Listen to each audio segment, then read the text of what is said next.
Hi hello welcome back to my channel. ಎಲ್ಲರೂ ಹೇಗಿದ್ದೀರಾ? I hope ನೀವೆಲ್ಲರೂ ಚೆನ್ನಾಗಿದ್ದೀರಾ ಅಂತೇಳಿ ಅನ್ಕೋತೀನಿ. ನಾನು ತುಂಬಾ ಚೆನ್ನಾಗಿದ್ದೀನಿ. ಸೊ ಇದು ಗುರುವಾರದ ಬ್ಲಾಗ್ ಆಗಿರುತ್ತೆ. ಗುರುವಾರ ಏನು ಮಾರ್ನಿಂಗಿಂದನೇ ಸ್ಟಾರ್ಟ್ ಮಾಡ್ತಾ ಇದ್ದೀನಿ. ಅಂದರೆ ಮಕ್ಕಳೆಲ್ಲ ಸ್ಕೂಲಿಗೆಲ್ಲ ಹೋಗಾಯಿತು. ಸೊ ಇವಾಗ ನಾನು ಅಮ್ಮನ ಮನೆ ಹತ್ರ ಬಂದಿದ್ದೀನಿ. ನನ್ನ ಮಕ್ಕಳು ಡೈರೆಕ್ಟಾಗಿ ಸ್ಕೂಲ್ ಬಿಟ್ಟು ಅಮ್ಮನ ಮನೆಗೇ ಬರ್ತಾರೆ. ಸೊ ಅದಕ್ಕೋಸ್ಕರ ಇಲ್ಲಿ ಅವರಿಗೆ ಬಟ್ಟೆನೂ ತಗೊಂಡು ಹೋಗ್ತಾ ಇದ್ದೀನಿ. ಯಾಕೆಂದರೆ ಸ್ನಾನ ಮಾಡಿಕೊಂಡು ಅಲ್ಲೇ ಹಾಕೋದಕ್ಕಾಗುತ್ತಲ್ವ ಅಂತೇಳಿ. ಸೊ ಅಮ್ಮನ ಮನೆಗೆ ಬಂದಾದ್ಮೇಲೆ ಏನು ಗೊತ್ತಾಯಿತು, ರಾತ್ರಿಯೇ ವೈಫೈ ಮುಗ್ದಿದೆ ಅಂತೇಳಿ, ರಾತ್ರಿ 12 ಗಂಟೆಗೆ ಮುಗ್ದಿದೆ ಅಂತೇಳಿ. ಇನ್ನೂ ಹಾಕಿಲ್ಲ, ಹಾಕ್ಕೋಬೇಕು. ಸೊ ನಂತರ ನಾನು ಅಮ್ಮನೆಗೇ ಬಂದೆ. ಯಾಕೆಂದರೆ ಅಮ್ಮನ ಮನೆ ಹತ್ರ ನೆಟ್ವರ್ಕೇ ಸಿಗಲ್ಲ. ಅದಕ್ಕೋಸ್ಕರ ನಮ್ಮ ಮನೆ ಹತ್ರ ಮೇಲ್ಗಡೆ ಆದರೂ ಹೋಗಿ ನೆಟ್ವರ್ಕ್ ಸಿಗುತ್ತಲ್ವ ಅಂತೇಳಿ ಮೇಲ್ಗಡೆ ಹೋಗಿ ವೀಡಿಯೋಲ್ಲ ಅಪ್ಲೋಡ್ ಮಾಡಿ ಮಲಗಿದ್ದೆ. ಇವಾಗ ಎದ್ದು ಕಿಚನ್ಗೂ ಬಂದಿದ್ದೀನಿ.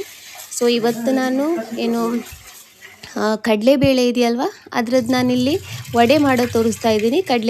ಬೇಳೆದು ವಡೆ ಇದೆಯಲ್ವ, ಅದು ತುಂಬಾ ಚೆನ್ನಾಗಾಗುತ್ತೆ, ಮಸಾಲ ವಡೆ. ಸೊ ಅದನ್ನು ಮಾಡೋದಕ್ಕೆ ನಾನಿಲ್ಲಿ ಕಡಲೆಬೇಳೆ ಇದೆಯಲ್ವ, ಇದನ್ನು ನಾನಿಲ್ಲಿ ಚೆನ್ನಾಗಿ ವಾಶ್ ಮಾಡಿ ನೆನೆಯೋದಕ್ಕೆ ಇಡ್ತೀನಿ. ಇದಕ್ಕೆ ಮೇಯ್ನಾಗಿ ಏನಂದರೆ, ಇದನ್ನು ನಾವು ಜಾಸ್ತಿ ಹೊತ್ತು ನೆನೆಯೋದಕ್ಕೆ ಇಡಬಾರ್ದು. ಮಿನಿಮಮ್ 2-3 ಅವರ್ಸ್ ನೆನೆಯೋದಕ್ಕೆ ಇಟ್ಟರೆ ಸಾಕು. ಕೆಲವ್ರದ್ದು ಏನು ಈ ಥರ ವಡೆ ಮಾಡಿದರೆ ಎಣ್ಣೆ ಜಾಸ್ತಿ ಹೀರ್ಕೊಳ್ಳುತ್ತೆ, ಆಮೇಲೆ ಏನು ಸಾಗಿಯಾಗಿ ಬರುತ್ತೆ, ಕ್ರಿಸ್ಪಿಯಾಗಿರಲ್ಲ. ಬಟ್ ನಾನು ಹೇಳೋ ಮೆಥಡಲ್ಲಿ ನೀವು ಮಾಡ್ಕೊಂಡು ನೋಡಿ, ಆವಾಗ ನಿಮಗೆ ಏನು ಕ್ರಿಸ್ಪಿಯಾಗಿರುವಂತಹ, ಆಮೇಲೆ ಎಣ್ಣೆ ಹೀರ್ಕೊಳ್ಳೋದೆ ಜಾಸ್ತಿಯಾಗಿ ಎಣ್ಣೆಯನ್ನು ಹೀರ್ಕೊಳ್ಳಲ್ಲ, ಆ ಥರದ್ದು ವಡೆ ರೆಡಿಯಾಗಿ ಸಿಗುತ್ತೆ. ಸೊ ಅದಕ್ಕೆ ನೀವು ಬೇಳೆನ ಇದೆಯಲ್ವ, ಒಂದು 2-3 ಗಂಟೆ ನೆನೆಯೋದಕ್ಕೆ ಹಾಕಿ ಇಟ್ಟರೆ ಸಾಕು. ಸೊ ಇವಾಗ ನಾನು ಇದನ್ನು ನೆನೆಯೋದಕ್ಕೆ ಇಟ್ಟಿದ್ದೀನಿ. ಸೊ ಹಾಗೇನೆ ಇಲ್ಲಿ ಕರ್ಬೇವಿನ ಸೊಪ್ಪಿತ್ತು, ಅಂದರೆ ಪಕ್ಕದ ಮನೆಯವರು ಕೊಟ್ಟಿದ್ದರು. ಸೊ ಅದನ್ನು ನಾನಿಲ್ಲಿ ಕ್ಲೀನ್ ಮಾಡಿ ಇಡ್ತಾ ಇದ್ದೀನಿ.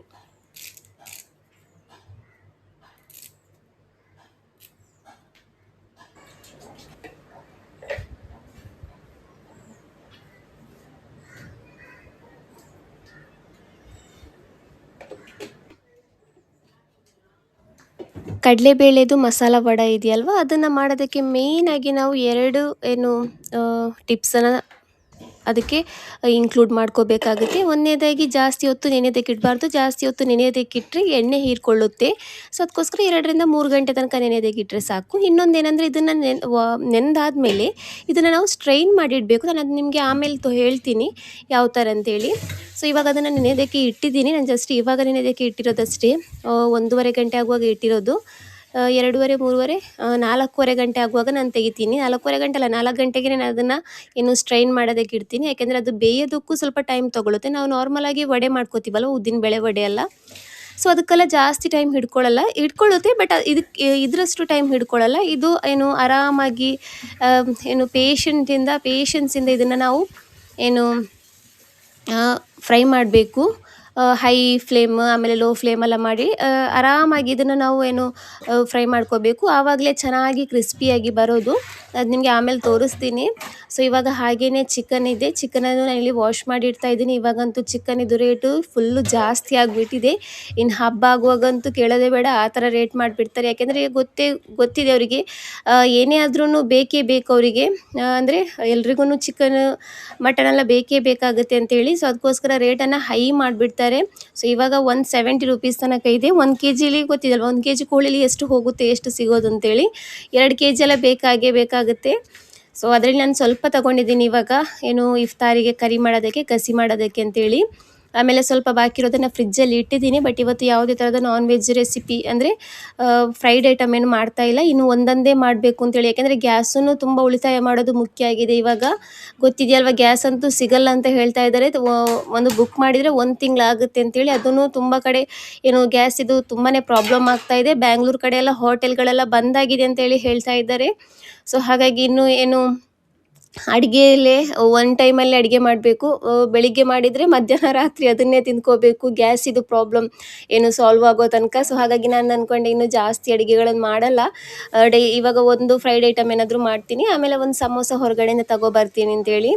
ಸೊ ಇವಾಗ ನಾನು ಇಲ್ಲಿ ಚಿಕನ್ ಇದು ಗಸಿ ಮಾಡೋದಕ್ಕೆ ಏನು ರೆಡಿ ಮಾಡ್ತಾ ಇದ್ದೀನಿ. ಇದರದ್ದು ರೆಸಿಪಿ ನಾನು ಹಾಕಿಲ್ಲ ಇವತ್ತು. ಬರೀ ಏನು ಮಸಾಲ ವಡೆ ಇದೆಯಲ್ವ, ಕಡಲೆಬೇಳೆ ಮಸಾಲ ವಡೆ, ಅದರದ್ದು ರೆಸಿಪಿನ ಮಾತ್ರ ನಾನು ಇದರಲ್ಲಿ ಇನ್ಕ್ಲೂಡ್ ಮಾಡ್ತೀನಿ. ಚಿಕನ್ ಗಸಿದು ನಾನು ರೆಸಿಪಿನ ಇನ್ಕ್ಲೂಡ್ ಮಾಡಲ್ಲ.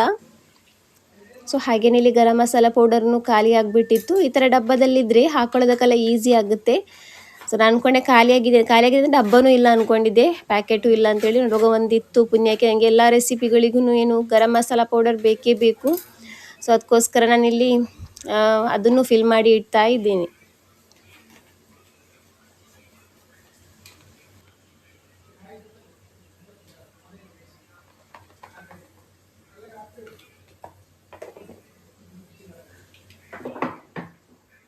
ನಿನ್ನೆ ನಾನು ರಾತ್ರಿ ಚಪಾತಿ ಹಿಟ್ಟು ಕಲಸಿಟ್ಟಿದ್ದೆ. ಬಟ್ ಏನಾಯಿತು ಅಂದರೆ ಅದೇ ರಾತ್ರಿ ನಮ್ಮ ಅಮ್ಮನ ಮನೆಯಿಂದ ಮಂದಿ ಬಂದುಬಿಡ್ತು. ಸೊ ಹಾಗಾಗಿ ಚಪಾತಿ ಹಿಟ್ಟಿದೆ, ಅದಕ್ಕೆ ಚೆನ್ನಾಗಾಗಿ ಒಳ್ಳೆ ಟೇಸ್ಟಿ ಆಗುತ್ತೆ ಅಂತೇಳಿ ಚಿಕನಿದು ಗಸಿ ಮಾಡೋಣ ಅಂತೇಳಿ ಗಸಿ ಮಾಡ್ಕೋತೀನಿ. ಇಲ್ಲಾಂದರೆ ಅದಕ್ಕೇನೆ ಕಾಯಿ ತುರಿ ಇದೆಯಲ್ವ, ಅದನ್ನು ಕಾಯಿ ತುರಿನ ತುರಿದು ಆಮೇಲೆ ಚೆನ್ನಾಗಿ ರೋಸ್ಟ್ ಮಾಡಿ ಅದನ್ನು ಹಾಕ್ತೀನಿ. ಅಂದರೆ ನಮ್ಮ ಮನೇಲಿ ಅದು ಮಿಷಿನ್ ಇಲ್ಲ ಕಾಯಿ ತುರಿಯೋದು. ಸೊ ಅಮ್ಮನ ಮನೆಗೆ ಕಳಿಸಿದ್ದೀನಿ ಮಗಳ ಹತ್ರ. ಸೊ ಅವಳ ಹತ್ರ ಹೇಳಿದ್ದೀನಿ ಬರುವಾಗ ತಗೋಬಾ ಅಂತೇಳಿ. ತಗೊಬಂದರೆ ಅದನ್ನು ಹಾಕೋತೀನಿ, ಇಲ್ಲಾಂದರೆ ಹಾಗೇ ಗಸಿ ಆಗಿಬಿಡುತ್ತೆ, ಇಲ್ಲಾಂದರೆ ಸುಕ್ಕ ಥರ ಮಾಡಿಬಿಡ್ತೀನಿ ಅಂತೇಳಿ.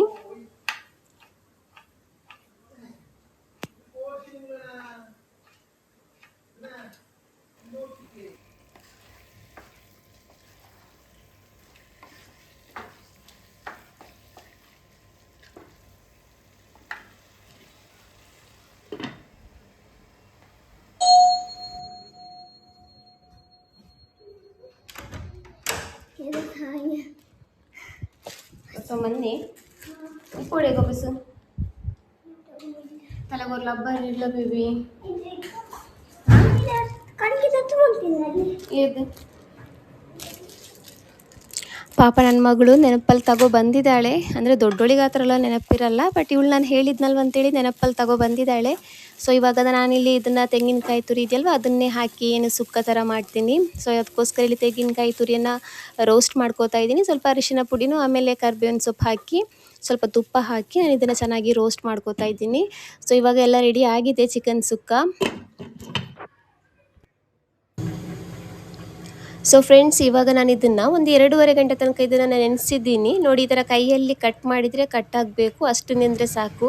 ಸೊ ಇವಾಗ ಇದನ್ನು ನಾನಿಲ್ಲಿ ಡ್ರೈ ಆಗೋದಕ್ಕೆ ಇಡ್ತೀನಿ. ಅಂದರೆ ಇದರದ್ದು ನೀರೆಲ್ಲ ತೆಗೆದು ಇದನ್ನು ಚೆನ್ನಾಗಿ ಡ್ರೈ ಮಾಡ್ಕೋಬೇಕು, ಆವಾಗಲೇ ಕ್ರಿಸ್ಪಿಯಾಗಿ ಬರೋದು. ಇದರಲ್ಲಿ ನೀರಿನ ಅಂಶ ಇದ್ದರೆ ಕ್ರಿಸ್ಪಿಯಾಗಿ ಬರಲ್ಲ, ಎಣ್ಣೆನೂ ಹೀರ್ಕೊಳ್ಳುತ್ತೆ. ಸೊ ಹಾಗಾಗಿ ಇದನ್ನು ಇವಾಗ ನಾನು ಡ್ರೈ ಆಗೋದಕ್ಕೆ ಇಡ್ತೀನಿ. ಸೊ ಫ್ರೆಂಡ್ಸ್, ಇವಾಗ ಇದು ಚೆನ್ನಾಗಿ ಡ್ರೈ ಆಗಿದೆ. ನೀವು ಈ ಥರ ಇಟ್ಟು ಡ್ರೈ ಆಗಿಲ್ಲ ಅಂದರೆ ನಿಮ್ಗೆ ಅರ್ಜೆಂಟ್ ಇದ್ದರೆ ನೀವು ಇದನ್ನು ಫ್ಯಾನ್ ಕೆಳಗಡೆನೂ ಇಡ್ಬೋದು. ಇಲ್ಲಾಂದರೆ ಒಂದು ಕಾಟನ್ ಬಟ್ಟೆಯಲ್ಲಿ ಇದನ್ನು ಚೆನ್ನಾಗಿ ಪ್ರೆಸ್ ಮಾಡಿದರೆ ಅದು ನೀರನ್ನು ತೆಗಿಬೇಕು. ಸೊ ತುಂಬ ಡ್ರೈ ಇರಬೇಕಿದು. ಸೊ ಇವಾಗ ನಾನು ಇದರಿಂದ 1-2 ಸ್ಪೂನಷ್ಟು ನಾನು ಇದರದ್ದು ಕಡಲೆಬೇಳೆ ಇದೆಯಲ್ವ ಅದನ್ನು ತೆಗೆದಿಡ್ತಾ ಇದ್ದೀನಿ. ಇದನ್ನು ನಾನು ಆಮೇಲೆ ಯೂಸ್ ಮಾಡ್ತೀನಿ.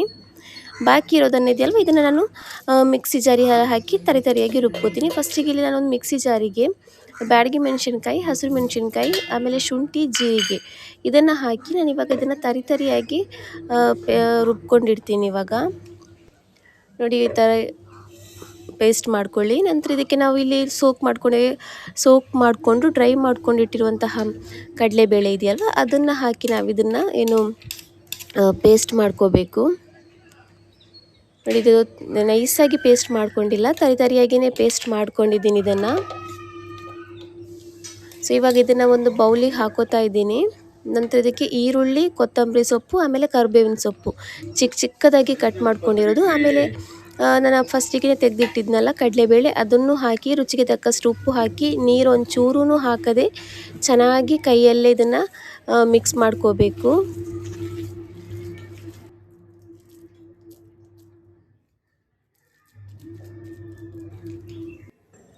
ಸೊ ಇವಾಗ ಇದರದ್ದು ಒಂದು ಸ್ಮಾಲ್ ಪೋರ್ಷನ್ ತೆಗೆದು ಇದನ್ನು ನಾವು ಕೈಯಲ್ಲಿ ಯಾವ ಥರ ಪ್ರೆಸ್ ಮಾಡ್ಕೋಬೇಕಂದ್ರೆ ಈ ಥರ ಅಂಗೈಯಲ್ಲಿಟ್ಟು ಮಧ್ಯದಲ್ಲಿ ಈ ಥರ ಪ್ರೆಸ್ ಮಾಡ್ಕೋಬೇಕು. ಆವಾಗೇನಾಗುತ್ತೆ ಅಂದರೆ ಸೈಡಲ್ಲೆಲ್ಲ ತೆಳುವಾಗಿಬಿಡುತ್ತೆ, ಮಧ್ಯದಲ್ಲಿ ಒಂದು ಸ್ವಲ್ಪ ದಪ್ಪ ಇರುತ್ತೆ. ಆವಾಗೇನಾಗುತ್ತೆ ಅಂದರೆ ಸೈಡೆಲ್ಲ ತಿಂದು ಮಧ್ಯಕ್ಕೆ ಹೋಗುವಾಗ ಸೈಡಲ್ಲಿ ತುಂಬ ಕ್ರಿಸ್ಪಿಯಾಗಿರುತ್ತೆ, ಮಧ್ಯಕ್ಕಾಗುವಾಗ ಅದು ಒಂಥರ ಸಾಫ್ಟಾಗಿರುತ್ತೆ, ತುಂಬಾ ಚೆನ್ನಾಗಾಗುತ್ತೆ.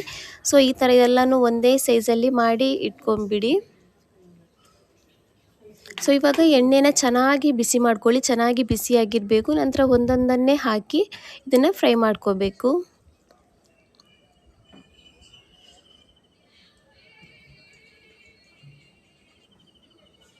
ತುಂಬಾ ಚೆನ್ನಾಗಾಗುತ್ತೆ, ಕ್ರಿಸ್ಪಿಯಾಗಿರುತ್ತೆ. ಇದ್ರ ಜೊತೆಗೆ ಗ್ರೀನ್ ಚಟ್ನಿ ಇದ್ದರೆ ಅದೂ ತುಂಬಾ ಚೆನ್ನಾಗಾಗುತ್ತೆ. ಒಂದು ಸೈಡ್ ಸ್ವಲ್ಪ ಫ್ರೈ ಆದಮೇಲೆ ಒಂದು 2 ನಿಮಿಷ ಇರಲಿ, ಒಂದು 2 ನಿಮಿಷ ಆದರೂ ಇರಲಿ. ಇದು ಒಂದೊಂದು ಫ್ರೈ ಆಗೋದಕ್ಕೆ ಕಮ್ಮಿ ಅಂದ್ರೂ ಒಂದು 5ರಿಂದ 6 ನಿಮಿಷ 7 ನಿಮಿಷ ತಗೊಳ್ಳುತ್ತೆ. ಯಾಕೆಂದರೆ ಬಾಕಿ ಇರೋ ವಡೆಗಳು ಸ್ವಲ್ಪ ಬೇಗನೆ ಫ್ರೈ ಆಗುತ್ತೆ. ಬಟ್ ಈ ಕಡಲೆಬೇಳೆದು ವಡೆ ಇದೆಯಲ್ಲ, ಮಸಾಲ ವಡೆ, ಇದು ಸ್ವಲ್ಪ ಲೇಟ್ ಫ್ರೈ ಆಗೋದು. ಯಾಕೆಂದರೆ ಚೆನ್ನಾಗಿ ಕ್ರಿಸ್ಪಿ ಆಗಬೇಕಲ್ವ, ಸೊ ಹಾಗಾಗಿ ಸ್ವಲ್ಪ ಟೈಮ್ ತಗೊಳ್ಳುತ್ತೆ. ಆರಾಮಾಗಿ ಪೇಷನ್ಸಿಂದ ಇದನ್ನು ನಾವು ಚೆನ್ನಾಗಿ ಫ್ರೈ ಮಾಡ್ಕೋಬೇಕು. ಸೊ ಇವಾಗ ಇದು ಚೆನ್ನಾಗಿ ಫ್ರೈ ಆಗಿದೆ ನೋಡ್ಕೊಳ್ಳಿ. ತುಂಬಾ ಕ್ರಿಸ್ಪಿಯಾಗಿ ಬಂದಿದೆ ಇದು. ಸೊ ಫ್ರೆಂಡ್ಸ್, ಈ ವಿಡಿಯೋನ ನಾನು ಇಲ್ಲಿಗೆ ಎಂಡ್ ಮಾಡ್ತಾ ಇದ್ದೀನಿ. ನಮ್ಮ ವಿಡಿಯೋ ನಿಮಗೆ ಇಷ್ಟ ಆದರೆ ಪ್ಲೀಸ್ ನಮ್ಮ ಚಾನಲ್ನ ಸಬ್ಸ್ಕ್ರೈಬ್ ಮಾಡಿ. ಹಾಗೆಯೇ ಯಾರಾದರೂ ನಮ್ಮ ಚಾನಲ್ಗೆ ಹೊಸದಾಗಿ ವಿಸಿಟ್ ಮಾಡಿದರೆ, ಸಬ್ಸ್ಕ್ರೈಬ್ ಮಾಡದೆ ಯಾರಾದರೂ ವಿಡಿಯೋ ನೋಡ್ತಾ ಇದ್ದರೆ ಪ್ಲೀಸ್ ಸಬ್ಸ್ಕ್ರೈಬ್ ಮಾಡಿ. Thank you for watching.